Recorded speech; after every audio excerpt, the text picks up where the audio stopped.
प्राथमिक क्रिया।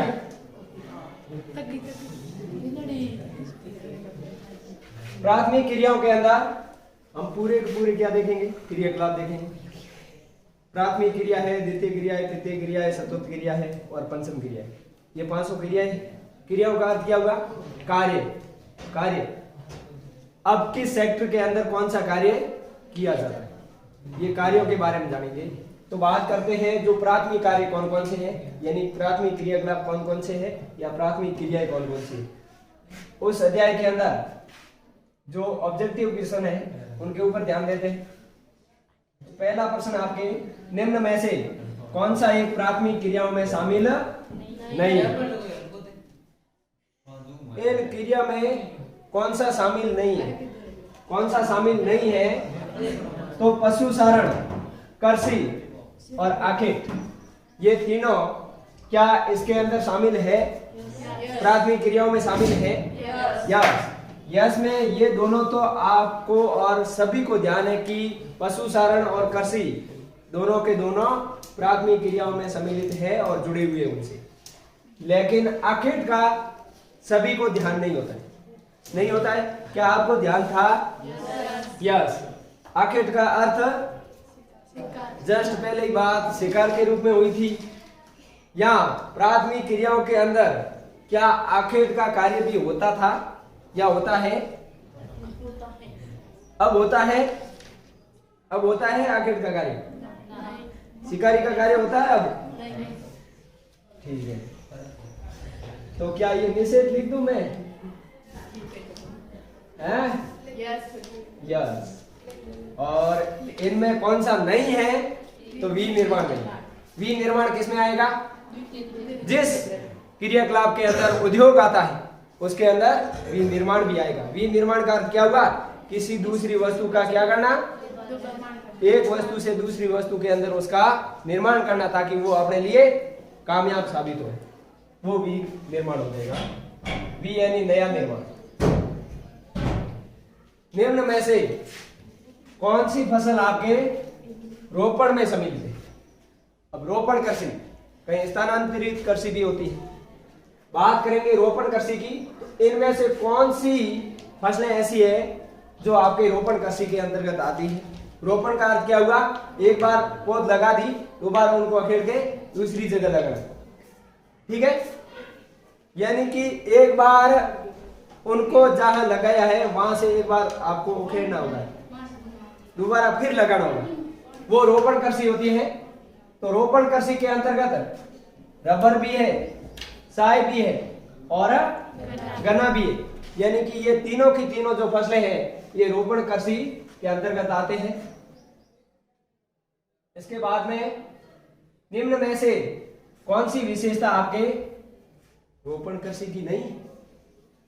तो ऐसी कौन सी विशेषता है जो रोपण कृषि के लिए ठीक नहीं है? तो कौन सी है? क्या कृषि क्षेत्र का विस्तृत आकार है? इसमें है, लेकिन ये पूछ रहा है कौन सी नहीं है, बात वो करनी। अधिक पूंजी निवेश इनसे होता है रोपण कृषि से।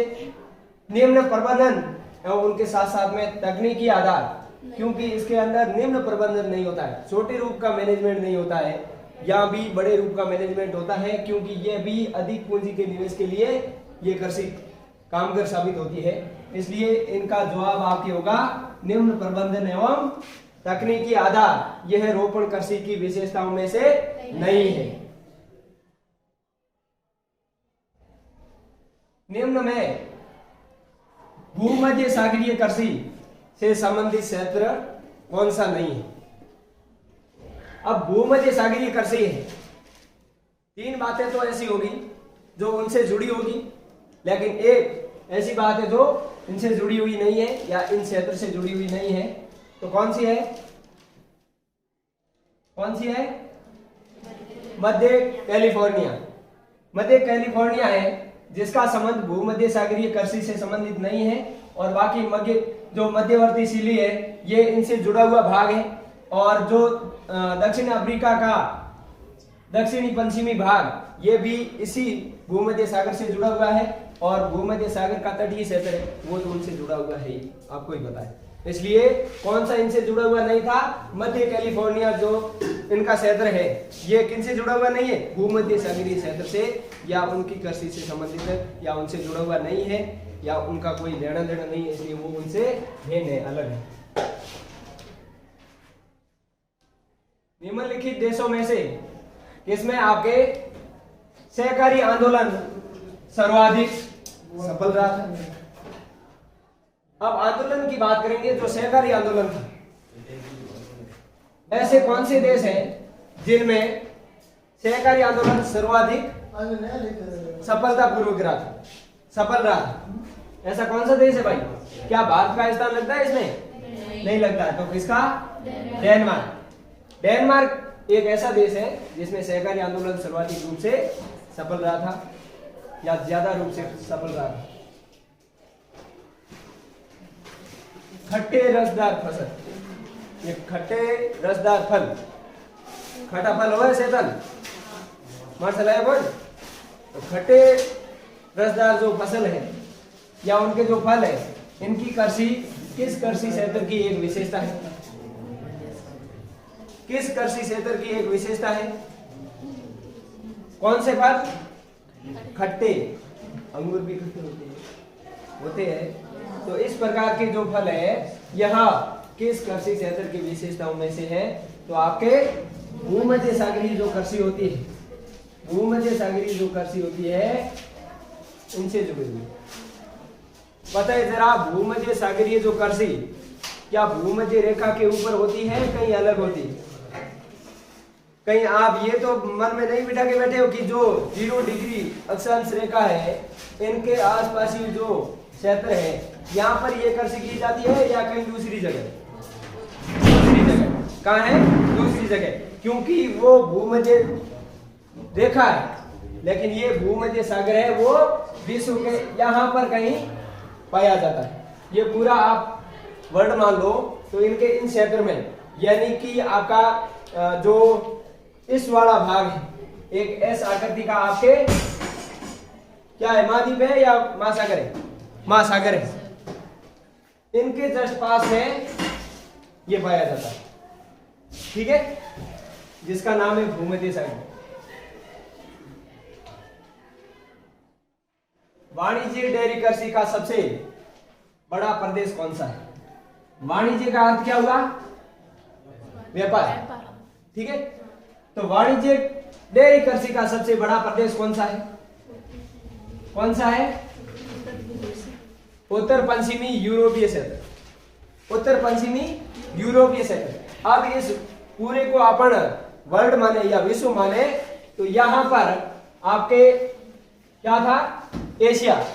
एशिया, ये एशिया का भाग जस्ट एशिया के पास में, इधर आपके यूरोपीय क्षेत्र है, ठीक है।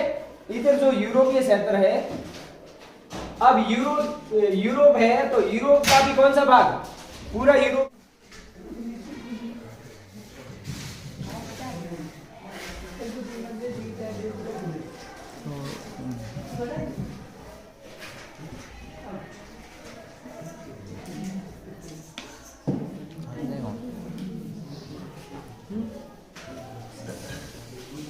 वाणिज्य डेयरी कृषि की बात चल रही है।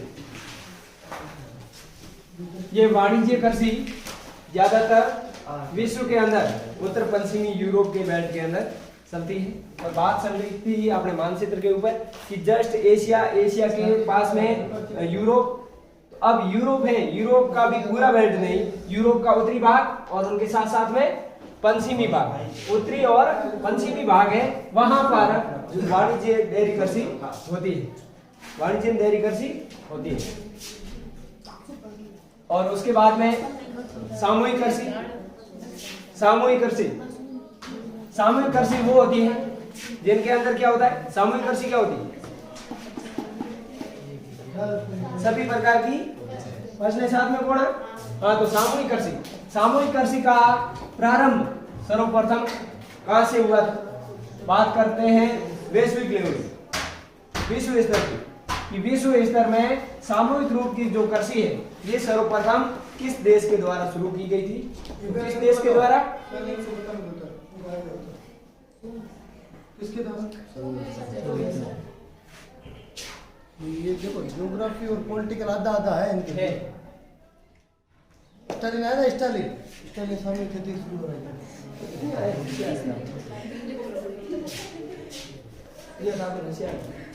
ये उत्तर माते ध्यान दे बोले तो उसको थोड़ा यूं रखो, थोड़ा आप यूं क्यों करते हो आप? इसको इधर रखो थोड़ा। आपको इसने बताया फिर मैंने खींचा है, सही है गलत है? तो ऐसा नहीं, मैं कल ऐसे कर हम पीपीटी भेजे ना, हाँ। तो उसमें सारा एक पेज पे वो हो रहा है, मैं उसको मिटा रहा था लेकिन मिट नहीं रहा, एक एक पेज पे हो रहा है। यहाँ खींच दूंगा मैं, ऐसे कर दूंगा ऐसे करके आप उत्तर, आपको पता ही है, आपको पता है सब, इनको बताओ ही मत ये उत्तर। तो कहाँ बता रहे, बाद में खींचा जा रहा है। नहीं आप वापस ऐसे कर तो ये नीचे वाला उत्तर देखते हैं पहले।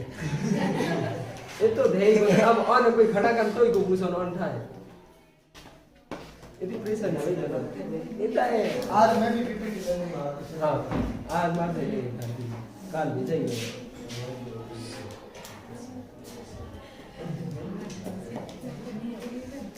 सामूहिक कृषि, तो सामूहिक कृषि सर्वप्रथम आपके पॉलिटी सब्जेक्ट से आती है, इसलिए ये आपके सोवियत संघ में शुरुआत सोवियत संघ से, और उसके बाद में ट्यूलिप एक पुष्प है, इनकी कृषि के लिए एक विश्वविख्यात देश है, कौन सा है?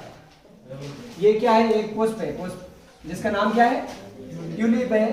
यह किस देश के अंदर, किस देश के अंदर? नीदरलैंड के अंदर।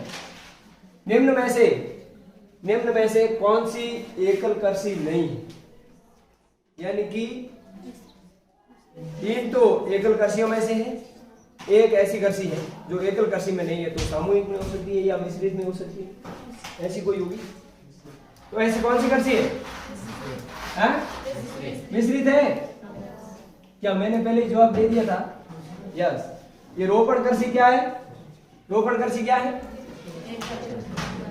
एकल है, और इसके अंदर मुख्य रूप से कौन कौन सी फसलें? गन्ना, रबर और चावल, चाय, कॉफी, ठीक है। लेकिन डेयरी कृषि हाँ, दूध उत्पादन यानी पशुपालन पे वहां पर ज्यादा जोर और दूध उत्पादन किया जाता है, और ये मुख्य रूप से विश्व के अंदर किन क्षेत्र के अंदर ज्यादा? उत्तर पश्चिमी यूरोपीय बेल्ट। और उसके बाद में जीवन निर्वाह कृषि, इनके ऊपर पूरी की पूरी अपनी आजीविका टिकी रहती, और वो अपनी आजीविका संचालन करने के लिए यहाँ पर कृषि करते हैं, जो जीवन निर्वाह।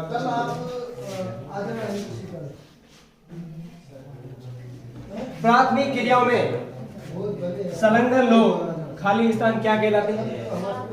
संलग्न मतलब लगे हुए लोग, यानी प्राथमिक क्रियाओं के अंदर जो लोग उनसे जुड़े हुए हैं या लगे हुए हैं वो क्या कहलाते हैं?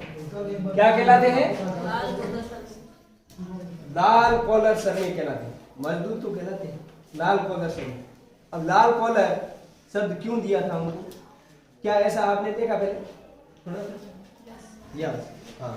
तो लाल कॉलर श्रमिक कहा जाता है। और ब्राजील के अंदर कॉफी के बागान है, वो क्या कहलाते हैं? क्या कहलाते हैं? हाँ, पेजेंडा कहलाते। उनसे पहले लाल एक मजदूर की बात थी, वो कैसा? हाँ। तो ब्राजील के अंदर कॉफी के बागान वो फेजेंडा कहलाते हैं, और मिश्रित कृषि में खालिस्तान एवं उनके साथ में खालिस्तान जो क्रियाएं सम्मिलित है वो एक तो फसल उत्पादन, उनके साथ साथ में क्या है? पशुपालन। यानी कि मिश्रित कृषि के अंदर फसल उत्पादन भी होता है एवं उनके साथ साथ में पशुपालन क्रियाएं भी होती है। और एक बात थी किसकी? आखेट की भी। आखेट भी इनके साथ है। जब एक खालिस्तान और देखो, क्या उसके अंदर आप लिखोगे नहीं? आखेट की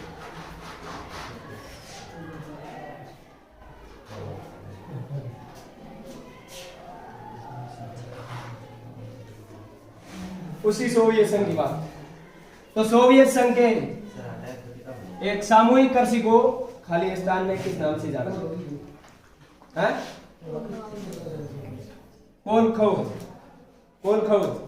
क्या ये सर ने बताया? कोलखौज बताया था? नहीं, कोलखौज बताया था। तो ना क्या? तो सोवियत संघ के अंदर एक सामूहिक रूप की जो कृषि होती है उनको हम कोलखौज के नाम से जानते हैं, या कोलखौज कहलाता है। स्थानांतरणशील कृषि को खालिस्तान एवं खालिस्तान कृषि भी कहते हैं। यानी स्थानांतरित जो कृषि है उनको और किस नामों से जाना जाता है, उनके कौन कौन से उपनाम है, कौन कौन से हैं, कौन से हैं? एक तो कर्तन एवं दूसरा दैन। ये पिछली बार प्रश्न आया था, कर्तन दैन प्रणाली किसे कहते हैं कृषि की? वहाँ समझ नहीं आया बच्चे। और एक आया था प्रश्न, कार्बनिक खेती किसे कहते हैं? दो वाले में पढ़ना था, बंद कर दिया अगर बीच में हो दो। जब आपदा आती है उस समय बंद कर दिया। सर आपदा आती है तो मौसम भी परिवर्तन हो जाता है, आपको पता है। विश्व में वैश्विक स्तर पर आपके सहकारी आंदोलन को सर्वाधिक सफलता खालिस्तान में किस देश में मिली? ये ऑब्जेक्टिव क्वेश्चन में भी आपने बात हुई थी कि जो सहकारी आंदोलन है इनकी सर्वाधिक सफलता किस देश को मिली थी वैश्विक स्तर पर? किसको? डेनमार्क को मिली थी। और अंगूर की जो कृषि है ये खालिस्तान के क्षेत्र की एक विशेषता है, यानी कि अंगूर की खेती या कृषि सबसे ज्यादा भूमध्य सागरीय क्षेत्र में, हाँ भूमध्य सागरीय क्षेत्र में। क्या ये खट्टे फलों वाली कृषि भी होगी? हाँ। कोनेन खालिस्तान एक नामक वृक्ष की साल से हम क्या बनाते या क्या बनाया जाता है? सिनकोना। ये साइंस का क्वेश्चन है। हाँ तो कोनेन से सिनकोना नामक एक वृक्ष की साल से बनाया जाता है। आर्थिक क्रियाओं की बात। आर्थिक क्रिया किसे, आर्थिक कार्य किसे कहते हैं? आर्थिक क्रियाकलाप क्या है? क्या है आर्थिक क्रियाकलाप? इनके अंदर मानव के वे सभी क्रियाकलाप है जिनसे क्या हो? आय प्राप्त होती हो। क्या होती हो? आय प्राप्त होती हो, उन्हें हमें आर्थिक क्रिया कहते हैं। यानी कि जिसके अंदर प्रोसेस किस रूप के हो? आय से संबंधित हो, वो पूरे के पूरे आर्थिक क्रिया कहते हैं। ऋतु प्रवास। प्रवास का मतलब क्या था? आवागमन, यानी ऋतु का आना जाना। हाँ तो ऋतु प्रवास किसे कहते हैं? पशु सारकों द्वारा ऋतु के अनुरूप पशुओं को लेकर सरागा क्षेत्रों की ओर प्रवास करवाना ऋतु प्रवास कहलाता है। और ग्रीष्म ऋतु के अंदर मैदानी भाग से वापस पर्वतीय सरा की ओर, एक शीत ऋतु में पर्वतीय भाग से मैदानी भाग की ओर। यानी इस ऋतु प्रवास की बात करें तो ऋतु प्रवास किसे कहते हैं? सामान्य रूप से किसे कहते हैं? पशु सारण पर ही बताया इसने कि ऋतुओं के रूप में बताया कि जो पशु सारक है वो क्या करते हैं? ऋतु के अनुरूप अपने पशुओं को सरागा क्षेत्रों के अंदर लेके जाते हैं। लेकिन जब ग्रीष्म ऋतु होती है, ग्रीष्म ऋतु में क्या वो पर्वतीय क्षेत्र में लेके जाते हैं अपने पशु, या फिर बाकी वाले भाग के पर्वतीय क्षेत्रों में? और शीत ऋतु में मैदानी भागों में लेके जाते हैं, वो आपका ऋतु प्रवास। भारत के हिमालय पर्वत क्षेत्र में एक ऋतु प्रवास करने वाली पशु सारक जातियों के नाम बताइए। अब भारत के अंदर भी एक हिमालय नाम का पर्वत श्रेणी है, वहां भी पशु सारण का कार्य होता है। लेकिन वहां ऐसी कौन सी जातियां हैं या जनजातियां हैं जो पशु सारण का कार्य करती है? कौन सी? गुज्जर है, बकरवाल है, कहीं गद्दी है और कहीं भुटिया है। ये जनजातियां क्या करती है? पशु सारण का कार्य करती है। किस क्षेत्र के अंदर? हिमालय क्षेत्र के अंदर। हिमालय क्षेत्र के अंदर। अब ये प्रश्न आया, क्यों आया यहाँ पर? क्योंकि अपन प्राथमिक क्रियाओं को जान रहे हैं और प्राथमिक क्रियाओं के अंदर कृषि भी है और उनके साथ साथ में पशु सारण भी है। पशु सारण है ना, इसलिए बातें साथ में पशु सारण की भी आएगी। अब स्थलवासी पशु सारक। स्थलवासी पशु सारकों की संख्या एवं क्षेत्र में कमी के दो कारण बताइए। अब जो स्थलवासी पशु सारक होते हैं उनकी संख्या में क्या होना, कमी। यानी किसी क्षेत्र के अंदर जो सर्ववासी पशु सारे जाते हैं उनकी संख्याओं के अंदर कमी आने का कारण क्या है, कोई दो आप कारण बताओ। तो कारण क्या हो सकते हैं भाई, एक तो वहां पर राजनीतिक सीमाओं का अधिरोपण,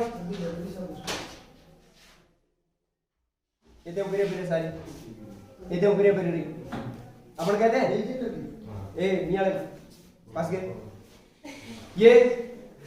और दूसरी बात, कई देशों के द्वारा नई बस्तियों की योजना बनाते थे। वो क्या करते हैं, नई नई बस्तियां बना, वहां पर पहले तो पशु शरण होता था, उसी जगह किसी नई प्रकार की बस्तियों का निर्माण हो जाता है, तो वहां पशुओं को चरने के लिए कुछ नहीं मिलता, इसलिए वो अपना स्थान बदलते, इसलिए उस संख्याओं के अंदर कमी आती है। अरे अपने ही ग्रामीण लेवल पे ही देखें तो अपने घरों में भी पहले पशु चारण का कार्य ज्यादा होता था और आज दिनों दिन कम हो रहा है। किसी के पास में बकरियां और भेड़ें 100 थी तो आज उनके घर में 10 ही। क्यों? क्योंकि कम क्या हुआ भाई, उनके पास में जो पशु चारण की जो जमीन थी वो भूमि भी कम हो गई है, अलग अलग भागों में बंट गई है, इसलिए पशु कहाँ रखेंगे, इसलिए उन्होंने क्या किया, उनको भी भेज दिया। ठीक है,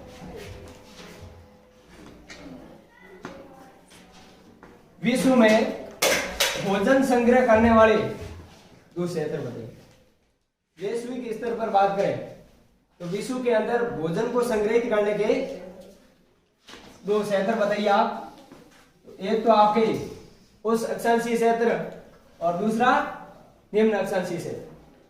उस अक्षांशीय क्षेत्र कौन सा होगा, जिसके अंदर मुख्य रूप से कनाडा का उत्तरी भाग और यूरेशिया का उत्तरी यूरेशिया और चिली का दक्षिणी भाग।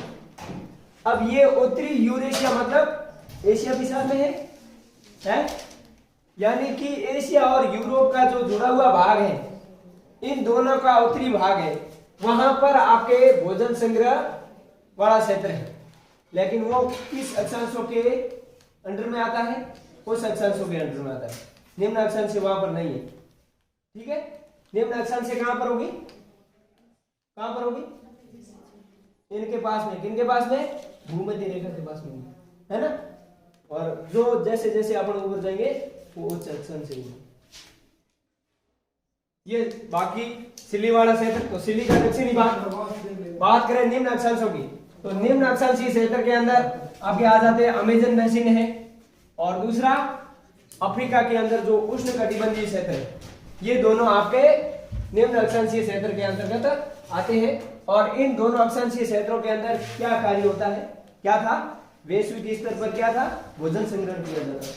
ठीक है, पश्चिमी यूरोप, यूरोप का पश्चिमी भाग, पश्चिमी यूरोप एवं उत्तरी अमेरिका के औद्योगिक क्षेत्रों में की जाने वाली दो कृषि, उनके नाम। कहां का, यूरोप का कौन सा भाग, पश्चिमी यूरोप और अमेरिका का उत्तरी भाग। यानी पश्चिमी यूरोप और अमेरिका का उत्तरी भाग के अंदर जो औद्योगिक क्षेत्र है, वहां पर दो प्रकार की कृषि के नाम। एक तो आपके उद्यान कृषि जो बागान के रूप में, और दूसरी कारखानी कृषि जो कारखानों के रूप में कृषि। ये दोनों आपके पश्चिमी यूरोप और उत्तरी अमेरिकी बेल्ट के अंदर ज्यादा इनके उद्योग देखने को मिलते हैं। खनन की दो विधियां। खनन, खनन क्या होता है,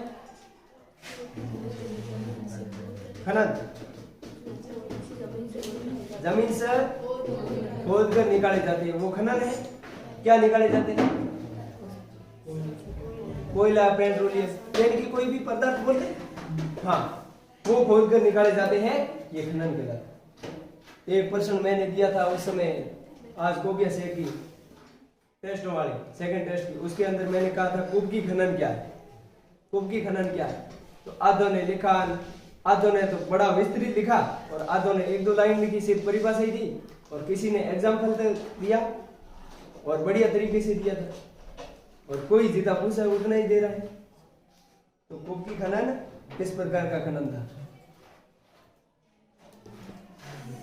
ओ, इसमें ये कुंभ की खनन की सिद्धि। खनन की दो विधियों के नाम। तो दो विधियां कौन कौन सी थी? एक धरातलीय या फिर विवृत खनन विधि, और दूसरी थी आपके भूमिगत या फिर कुंभ की खनन विधि। ये मैं बैग देखा ही नहीं मैंने, वैसे गुप्ती के बारे में बताया और यहाँ आपने वो विधि सामने है।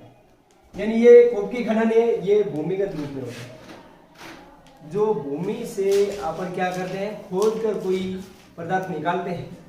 जब निकालते हैं तो खोद के निकालते हैं तो गड्ढा तो होता है ना, उस गड्ढे का आकार कैसा होता है? अरे कुप्पी नुमा होता है। कैसा होता है? इस कुप्पी नुमा होता है, इसलिए उसको कुंभ की खनन का कुंभ की खनन की विधि बोला।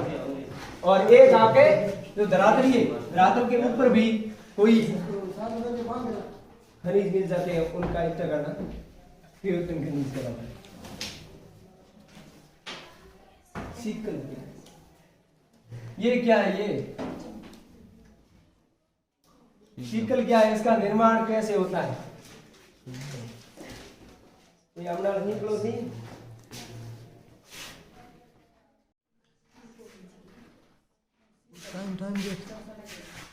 ये आपकी सिकल नहीं, सिकल यानी फेस नहीं है, ठीक है? ये सिकल नहीं है, तो सिकल क्या है और इसका निर्माण कैसे होता है? इसका निर्माण कैसे होता है? स्विंगम को सूजने के बाद शेष बचे भाग को हम ये कहते हैं जो आप खाते हो। अब कौन सिकम ज्यादा उपयोग में इनको कौन लेता है? खिलाड़ी लोग लेते हैं, जो ज्यादा क्या रहते हैं उनके अंदर बीज रहते हैं, अन्यथा वो खुद को क्या सोचते कि वास्तव में मैं अकेला अकेलापन में सोचता है, इसलिए मन बाइक चलती रहे, बस पूरा दिन भी वो डालता रहे सिकम को। हाँ, तो ये खाने के बाद में जो पीसी चीज बच जाती है वो आपके ये कहलाती है। पहले तो क्या कहलाती है? वो ये कहलाती है। लेकिन ये खाने के बाद में या सूजने के बाद में उनसे जब अपन रस को प्राप्त कर लेते हैं, उसके बाद में वो चीज गिरा दी जाती है, वो चीज ये कहलाती है। यह आपके किस वृक्ष से बनता है? जयपोटा वृक्ष से बनता है। ये चीज महत्वपूर्ण नहीं है, लेकिन ये चीज महत्वपूर्ण थी, इसलिए इन्होंने बताया, क्योंकि ये उद्यान के अंदर जयपोटा वृक्ष लगाया जाता है। जयपोटा वृक्ष क्यों लगाया जाता है? क्योंकि इसका निर्माण करने के लिए, स्विंगम का निर्माण करने के लिए, और इनको आज कई लोग उपयोग में लेते हैं, और इनसे बचा हुआ भाग है वो ये कहलाता है। इसलिए सिकल किसे कहते हैं? ये जयपोटा वृक्ष से बनता है, और ये स्विंगम का उपयोग करने के बाद में किसी कसी हुई ये चीज होती है, उनको कहते हैं। सहकारी कृषि किसे कहते हैं? सहकारी कृषि किसे कहते हैं? जब कृषकों के समूह, किसके समूह? किसानों के समूह, किसानों के समूह द्वारा इच्छा के अनुसार अपनी सहकारी संस्था बना करके कृषि से क्या प्राप्त करना? अधिक लाभ प्राप्त करने के लिए कृषि कार्य किया जाता है, उन्हें हम सहकारी संस्था बोलते हैं। तो सहकारी संस्था किसे कहते हैं? सहकारी संस्था हम उन्हें बोलते हैं जब किसान है वो अपनी इच्छा के अनुसार, सभी कृषक अपनी इच्छा के अनुसार मिलकर के किसी संस्था का निर्माण करते हैं। किसका निर्माण करते हैं? किसी सहकारी संस्था का निर्माण करते हैं। उनको बना करके वो क्या प्राप्त करना चाहते हैं? ज्यादा अधिक लाभ प्राप्त करना चाहते हैं। वो कार्य आपके सहकारी कृषि कहलाता है। सहकारी कृषि कहलाता है।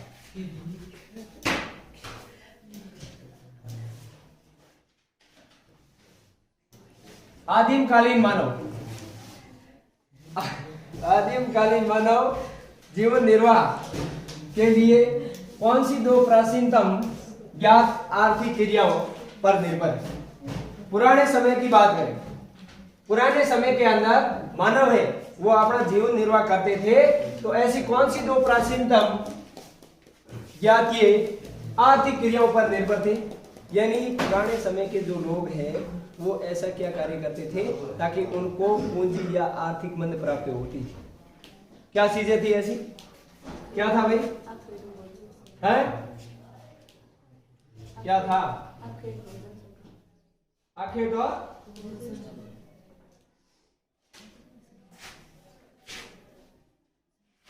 क्या था? क्या किसी एक के द्वारा बताया गया उत्तर है या दो तीनों के द्वारा? हैंगओवर के द्वारा। पुराने समय के अंदर लोग ज्यादातर शिकार करते थे और उनके साथ साथ में भोजन संग्रहण करके अपना जीवन निर्वाह करते थे। क्या भोजन संग्रहण करते थे वो किन से करते थे? खेती करके? खेती करके आदि मानवों की बात है। नहीं, शिकार तो करते थे लेकिन भोजन संग्रहण तो पेड़ पौधों के ऊपर फल लगे हुए होते थे, उनसे उनको इकट्ठा करके खनन कार्य को प्रभावित करने वाले ऐसे दो कारक बताइए आप। अब जो खनन करते हैं आप, उस खनन कार्य को प्रभावित करने वाले कारक कौन कौन से हैं? उनके ऊपर इफेक्ट जो एक भौतिकीय कारक होता है और दूसरा आर्थिक कारक। भौतिकीय कारक कौन कौन से हैं? जो प्रकृति की देन है, और आर्थिक कारक जो मानवीय कारक मान लो आप। अब खनन कार्य को प्रभावित करने वाले दो कारकों में एक भौतिकीय कारक जिसके अंदर ज्यादातर खनिज निक्षेपों का आकार, उनकी श्रेणी एवं उनकी उपस्थिति की अवस्था है, ये क्या करती है? इनको खनन को प्रभावित करती है। अब आप जो खनिजों का निक्षेप कर रहे हो, क्या कर रहे हो? खनिजों का निक्षेप। निक्षेप का अर्थ क्या है भाई? प्राप्त करना या बाहर निकालना।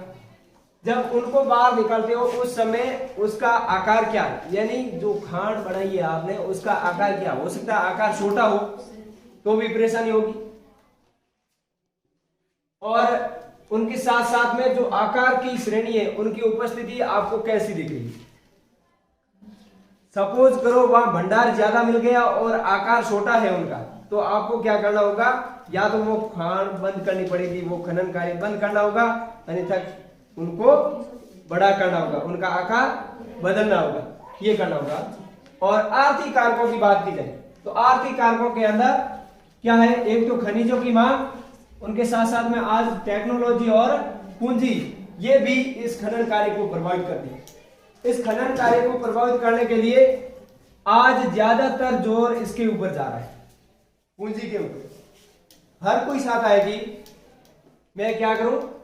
खनन कार्य करूं, लेकिन मुझे क्या प्राप्त हो? पूंजी प्राप्त हो। इसलिए ज्यादा प्रभावित ये कर रही है। लेकिन आर्थिक कारकों के अंदर आज खनिजों की डिमांड भी ज्यादा है, मांग भी ज्यादा है, और पूंजी और उनके साथ साथ में आज टेक्नोलॉजी बढ़ रही है, प्रौद्योगिकी, ये भी इनको प्रभावित करने वाले कारकों में से ही है। तो आर्थिक कारकों में ये तीन प्रकार के स्रोत देखने को मिलते हैं। अब ये ट्रक कृषि क्या है? ट्रक कृषि मैंने वेरी वेरी इंपॉर्टेंट बताया था आपको किताब में, और शायद हो सकता है आपने अंडरलाइन भी की होगी। ट्रक कृषि किसी रहते हैं, इनसे क्या किया जाता है? ट्रक भर के क्या किया जाता है? हाँ, तो ट्रक कृषि क्या है? कृषकों द्वारा उत्पादित जो सब्जियां हैं उनको ट्रक के द्वारा उत्पादन क्षेत्र से कहां तक? बाजार तक रात भर दूरी तय करके पहुंचाया जाता है, इसे हम ट्रक कृषि कहते हैं।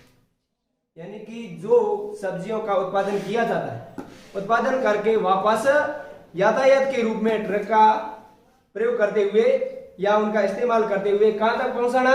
बाजार तक पहुंचाना, ये कार्य आपके ट्रक कृषि कहलाता है। क्लियर है? हाँ, इन शब्द से ही पता चल जाता है।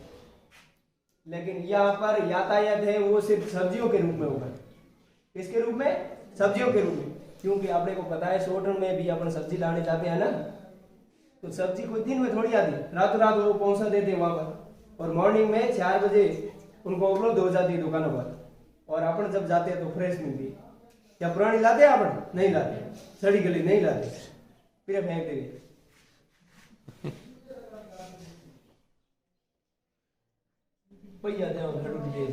बड़ा विकसित अर्थव्यवस्था वाले देश उत्पादन की खनन, प्रसंस्करण एवं शोध कार्य से पीछे हट रहे हैं, जबकि आपके जो विकासशील देश है ये नहीं हट रहे। कारण क्या है बताओ?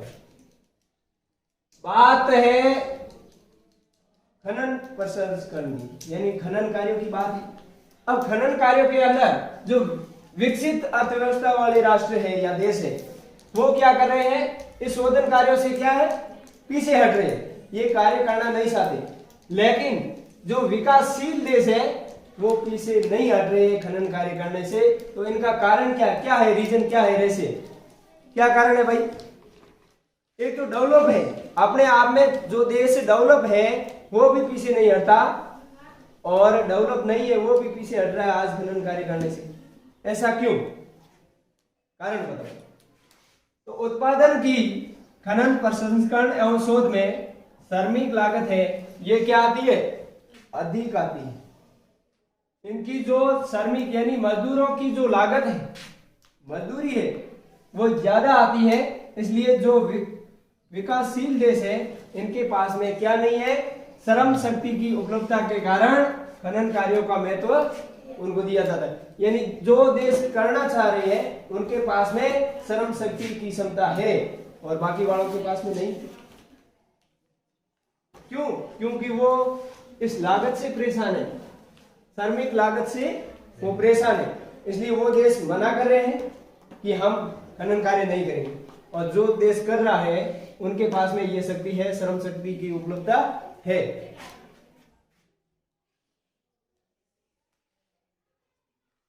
प्राथमिक क्रिया किसी के, तो क्या है प्राइमरी प्रोसेस?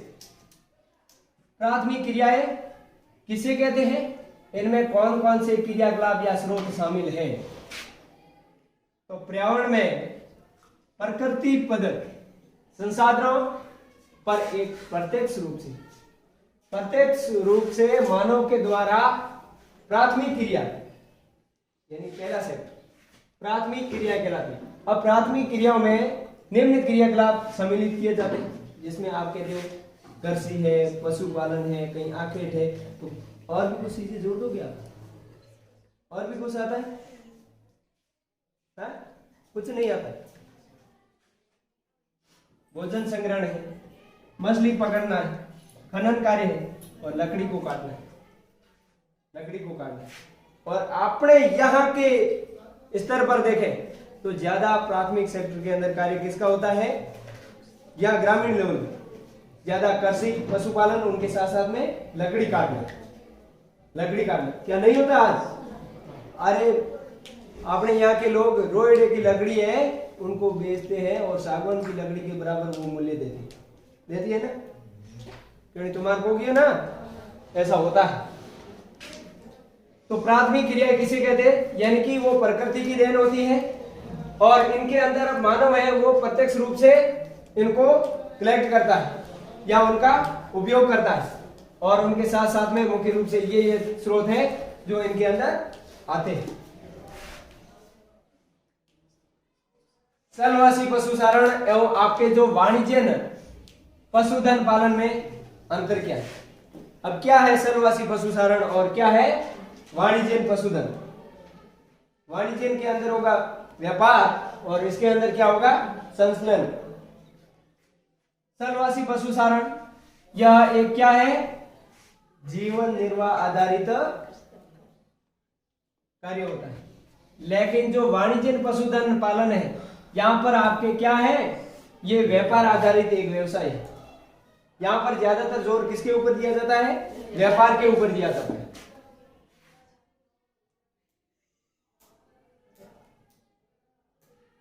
बंद कर दो,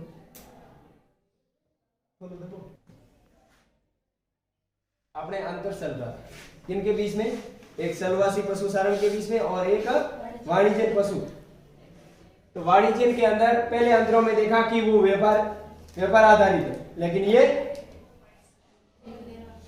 जीवन निर्वाह आधारित है। दूसरा अंतर की बात की जाए, यह आपके पानी और सरागा की यहाँ पर उपलब्धता देखने को मिलती है। कहां पर, स्थलवासी पशुचारण के अंदर। और यहाँ पर जो आपके वाणिज्य रूप में होता है, यहाँ पर आपके विस्तृत क्षेत्र में क्या फैले होते हैं, इस तरह फर्में देखने को मिलती है। ज्यादा फर्मों का अर्थ क्या है, फर्में क्या है, बुझे सस्ता है। हाँ, तीसरे बात की जाए तीसरे अंतर की या कारण की, यहां पर ज्यादातर जोर पशुओं पर विशेष ध्यान क्या दिया जाता था? नहीं दिया जाता। और यहाँ पर पशुओं पर वैज्ञानिक तरीके से देखभाल की जाती थी। वैज्ञानिक तौर तरीकों के आधार पर ध्यान दिया जाता था ताकि उनका व्यापारिक व्यवसाय वो थोड़ा आगे बढ़े, वाणिज्य ज्यादा हो। इसलिए यहाँ पर वैज्ञानिक तरीकों तवज्जो दिया जाता था और यहाँ पर नहीं। अब नहीं तो यहाँ पर पशुओं पर विशेष ध्यान नहीं दिया जाता था। तो उनके प्रमुख क्षेत्रों की बात की जाए तो यहाँ पर प्रमुख क्षेत्र कौन सा है? सारा मरुस्थल है, मध्य एशिया का भाग है, यूरोप है और उनके साथ साथ में एशिया का एक टुंड्रा प्रदेश है। यहाँ पर आपके जो पशु है उनके ऊपर विशेष रूप से ध्यान नहीं दिया जाता। तो ये सारा कहां पर है? सारा किस देश में है? अमेरिका। सारा मरुस्थल आपके अफ्रीका के अंदर, अफ्रीका के अंदर। अफ्रीका नाम सुना? हाँ, तो ये सारा मरुस्थल अफ्रीका में है। मध्य एशिया, एशिया का 20 का भाग है और यूरोप एवं एशिया दोनों ही सपोर्ट वाले भाग हैं। इनके अंदर एक टुंड्रा प्रदेश है, वहां पर पशुओं के ऊपर विशेष रूप से ध्यान नहीं दिया जाता था। और यहाँ जो वैज्ञानिक तरीके से इस वाणिज्य के अंदर ध्यान दिया जाता था तो उनके प्रमुख क्षेत्र कौन कौन से?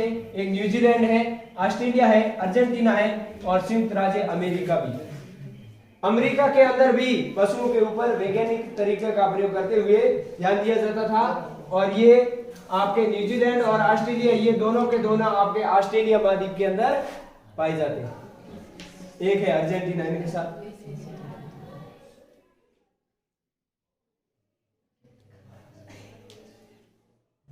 आदिकालीन निर्वाह कृषि यानी पुराने समय की निर्वाह कृषि और स्थानांतरित कृषि का वर्णन की। ये क्या है दोनों कृषि? स्थानांतरित का मतलब परिवर्तन और आदिकालीन जीवन निर्वाह यानी पुराने समय में लोग किस प्रकार अपनी आजीविका चलाते उसकी बात।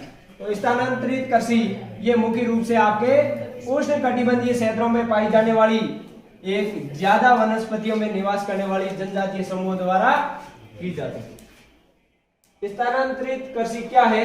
तो यह मुख्य रूप से कौन से कटिबंध के अंदर? उष्ण कटिबंधीय क्षेत्रों के अंदर की जाती थी या पाई जाती थी। यहाँ पर वन कैसे थे या वनस्पति कैसी थी? सघन रूप में, यानी ज्यादा प्रकार की वनस्पति थी। वहां पर निवास करने वाली जो जनजातीय समूह थे वो इस प्रकार की कृषि करते थे। वो क्या कहलाती? स्थानांतरित कृषि कहलाती। ठीक है, तो यहाँ पर ज्यादा ध्यान देना है कि क्षेत्र में ये खेती की जाती थी उष्णकटिबंधीय क्षेत्रों में। और उनके साथ साथ में यहाँ पर क्या थे? उष्णकटिबंधीय क्षेत्रों के अंदर जो वनस्पति थी वो सघन रूप की थी और यहाँ जो जनजातीय समूह थे इनके द्वारा ये कृषि की जाती थी। इन क्षेत्रों में वनस्पति को जलाकर खेत तैयार किए जाते थे। जली हुई जो राख है इनकी परत उर्वरक का कार्य करती थी। इसे हम क्या कहते हैं? कर्तन एवं दहन कृषि कहते हैं। कर्तन मतलब काटना, दहन मतलब उस वनस्पतियों को जला करके फिर राख का प्रयोग उर्वरक के रूप में लेना, कर्तन कहलाता है। इनसे पहले ऑब्जेक्टिव क्वेश्चनों के अंदर अपन ने देखा था कर्तन और दहन क्या है और सर ने भी बताया था कि पिछली बार बोर्ड में आया था कर्तन और दहन। तो ध्यान देना कर्तन और दहन क्या है। जब स्थानांतरित खेती की जाती थी उष्णकटिबंधीय क्षेत्रों के अंदर और वहां पर वनस्पतियां किस प्रकार थी? सघन रूप में थी। वहां जनजातीय समूहों के द्वारा उस वनस्पतियों को काट करके जला करके फिर उससे जो राख प्राप्त होती थी उस राख की परत से उस खेत में क्या होती थी? उर्वरक क्षमता बढ़ती थी। ये चीज देख ली। वह कार्य आपके कर्तन और दहन कृषि ही कहलाता है। इसलिए स्थानांतरित कृषि को हम कर्तन या दहन कृषि भी बोलते हैं या बोल सकते हैं। कर्तन मतलब काटना, दहन मतलब जलाना। किसको? लकड़ी को, वनस्पति को।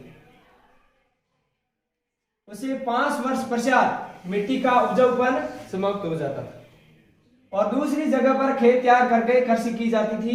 इसे भारत के उत्तर पूर्वी राज्यों में झूमिंग कृषि, मध्य अमेरिका एवं मैक्सिको में मिल्पा एवं मलेशिया के अंदर या मलेशिया और इंडोनेशिया के अंदर लादांग के भी कहते हैं। यानी जो ये स्थानांतरित खेती होती थी, अपन ने कहां तक ले लिया था, कर्तन और देन तक ले लिया था। उसके बाद में क्या है, ये खेती मुख्य रूप से कितने सालों तक, 5 साल तक की जाती थी। इसके बाद में क्यों नहीं, क्योंकि वहां की जो भूमि है उनकी उर्वरक क्षमता है वो क्या हो जाती थी, समाप्त हो जाती थी। इसलिए वो क्या करते थे, वो स्थान छोड़ के कहीं दूसरी जगह वनस्पति काट कर वहां पर खेती करना शुरू कर देते।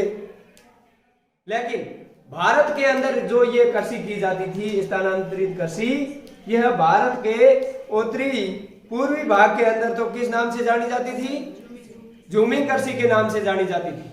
लेकिन यह आपके मलेशिया और इंडोनेशिया के अंदर किस नाम से जानी जाती थी, लादांग के नाम से। और मध्य अमेरिका एवं मैक्सिको के अंदर यह मिल्पा के नाम से भी जानी जाती थी।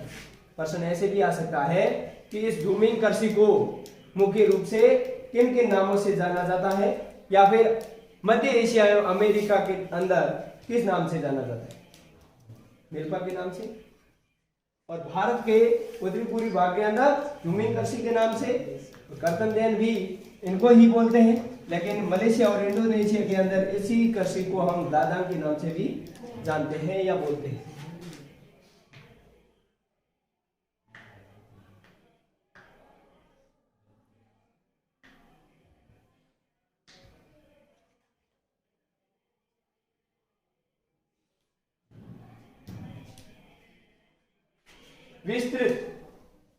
विस्तृत वाणिज्य अनाज कृषि की विशेषता बताते हुए आप उनके प्रमुख क्षेत्रों के नाम बताइए। अब बड़े रूप का जो वाणिज्य कृषि होती है, बड़े रूप की वाणिज्य कृषि होती है, उनसे जो अनाज प्राप्त किए जाते हैं उनकी विशेषता बताते हुए उनके प्रमुख क्षेत्रों की बात करें, यानी प्रमुख क्षेत्र कौन कौन से। तो यह कृषि आपके मुख्यतः तो इन क्षेत्रों के अंदर की जाती थी, जिसमें एक तो था उच्च अक्षांशीय क्षेत्र और दूसरा निम्न अक्षांशीय क्षेत्र। उच्च अक्षांशीय